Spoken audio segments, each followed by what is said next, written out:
আসুক কাকা, আসুক, দাঁড়ান, আসুক, এক জিজ্ঞেস করে লই। দর্শক, আমরা একটা কাকাকে একটা পাঞ্জাবির পিস দিব।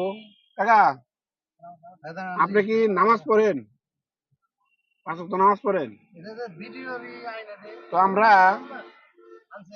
ওই একটা পাঞ্জাবির পিস দিব আপনাকে, বুঝছেন?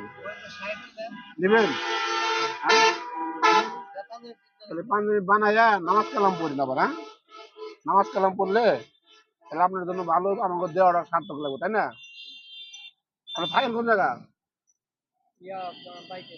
বাইপাইলে থাকেন। কি করেন আপনি ব্যাগে? বোতল টোকান সারাদিন, না? এই বোতল টোকায় কি আপনি সারাদিন চলেন? 2-300 করে হয়। 2-300 করে হয়, না? আসসালামু আলাইকুম কাকা। কাকার নাম কি কাকা? মিলন। মিলন, বাসা কোথায় কাকা? বাইপেল। বাইপেল বাসা। নামাজ কালাম পড়েন? কাকা আমাদের